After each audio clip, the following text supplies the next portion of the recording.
માનવતા માટે. કારણ કે દરેક પ્રક્રિયા, દરેક ક્રિયા, દરેક કાર્યનું સેન્ટર પોઈન્ટ તો માણસ જ છે. At the end of the day, it is man who is responsible and man who is irresponsible for anything that is happening. માણસ જો વ્યવસ્થિત ગોઠવાય તો માનવતા ગોઠવાઈ જ જાય. એકવાર રવિવારે સવારે એક પિતા સન્ડે ન્યૂઝપેપર વાંચતા હતા અને બહુ ઇન્ટરેસ્ટિંગ સ્ટોરી ચાલતી હશે એટલે એનગ્રોસ થઈ ગયેલા.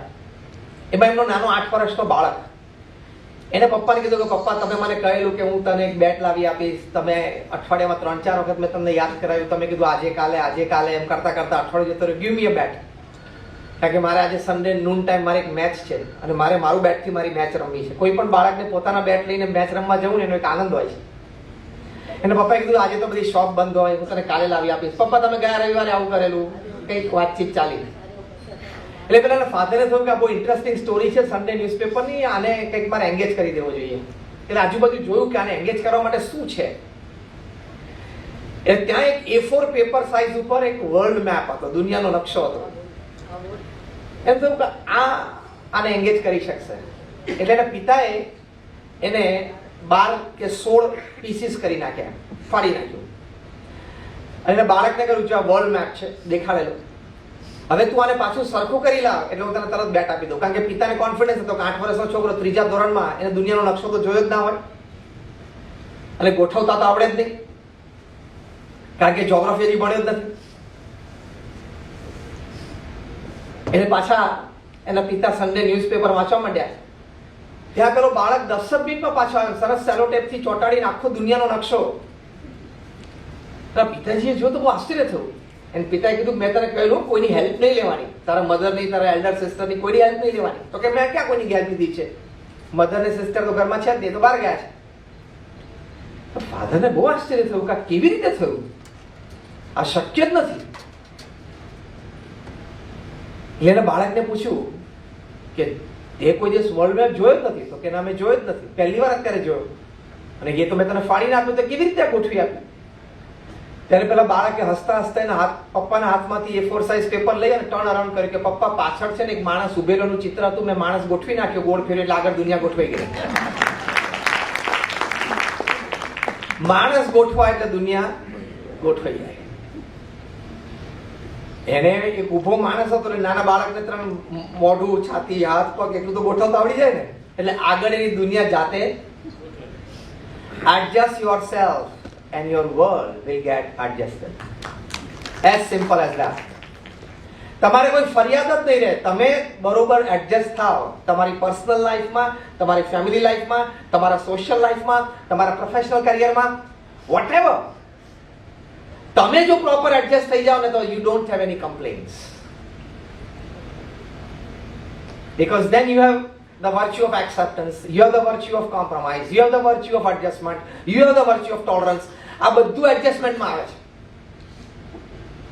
કે તમે ટોલરેટ પણ કરી શકો, એડજસ્ટ પણ થઈ શકો, કોમ્પ્રોમાઇઝ પણ કરી શકો અને એક્સેપ્ટન્સ પણ કરી શકો. માણસ વ્યવસ્થિત ગોઠવાવો જોઈએ વિચારોની દ્રષ્ટિએ, ભાવનાઓની દ્રષ્ટિએ. Because at the end of the day, man is a bundle of his own thoughts. તમે સવારે જેવું વિચારો એવું સાંજે થઈ જાઓ, આખી જિંદગી જેવું વિચારો એવું તમે જીવનના અંતે થઈ જાઓ. માણસ બરોબર એડજસ્ટેડ ના હોય એટલે દુનિયાના બધા જ પ્રશ્નો છે. તમે જો અમેરિકામાં ન્યુયોર્કમાં બ્રોન્ક્સ એરિયા છે, એમાં એક ઝૂ છે, એટલે કે પ્રાણી સંગ્રહાલય. આખું ઝૂ તમે જોઈ લો, લગભગ દુનિયાનું સૌથી મોટું પ્રાણી સંગ્રહાલય છે. છેલ્લે બધા પ્રાણીઓ, પક્ષીઓ બધાને તમે જોઈ લો, પછી છેલ્લે એક્ઝિટમાં એક મોટો લાઈફ સાઇઝ મિરર છે. ત્યાં પણ તમારે ઊભું રહેવાનું. જેમ કોઈ પાંજરાની સામે તમે ઊભા રહો પશુ પક્ષી જોવા માટે, એમ આની સામે પણ ઊભું રહેવાનું. કારણ કે અગત્યનું પ્રાણી તો હવે જોવાનું છે ને. એ મિરરની નીચે એક વાત લખી છે, બહુ સુંદર વાક્ય લખ્યું છે કે now you are standing in front of the most dangerous animal in the world. Mirror નીચે શું લખ્યું છે? અત્યારે તમે સૌથી ઘાતકી પ્રાણીની સામે અત્યારે ઊભા છો. અને શું લખ્યું છે? The only one which kills its own kind. એક જ એવું પ્રાણી છે જે પોતાની જાતને મારવા માટે બેઠું છે. કારણ કે અત્યારે પૃથ્વી ઉપર 30,000 વૈજ્ઞાનિકો બોમ્બ્સ અને મિસાઇલ્સની R&D કરે છે. 2, 5, 15 નહીં, હા, 200, 500, 1000 નહીં, 2, 5 હજાર નહીં, 30,000 વૈજ્ઞાનિકો બોમ્બ્સ અને મિસાઇલ્સ બનાવે છે અને R&D કરે છે. એટલે બોમ્બ્સ અને મિસાઇલ્સ અને વેપન્સ ઓફ માસ ડિસ્ટ્રક્શન બને છે એ બધી બનાવનાર વ્યક્તિઓ અભણ નથી, હા, અને સામાન્ય ભણેલા પણ નથી. Some of them are finest graduates from some of the finest institutes in the world. પણ એ બરોબર એડજસ્ટ થઈ નથી એની બુદ્ધિ, શિક્ષણ સાથે એને સંસ્કાર ના આવ્યા એટલે એને માનવતા ના આવી. He is not a human being for humanity. આજે આપણે વાત કરવી છે humans for humanity. વાસ્તવિક પરિસ્થિતિ છે many a times humans are not for humanity. માણસ છે માનવતા માટે નથી. ઇમેજિન 30,000 વૈજ્ઞાનિકો જે દિવસમાં 15-16 કલાક કેવી રીતે માણસને પૃથ્વી ઉપરથી સાફ કરી નાખવો એનું સંશોધન કરે છે. એ 30,000 પોતાની એનર્જી અને રિસોર્સિસ, એકેડેમિક્સ અને એક્સપિરિયન્સીસ એ આ કોરોના દરમિયાન વેક્સિન માટે કે કોઈ ઓરલ ડ્રગ માટે વાપર્યા હોત તો આ 1.5-2 વર્ષ જે આપણા બગડ્યા બગડત નહીં. અને હજી પણ આ એને બુદ્ધિ નથી.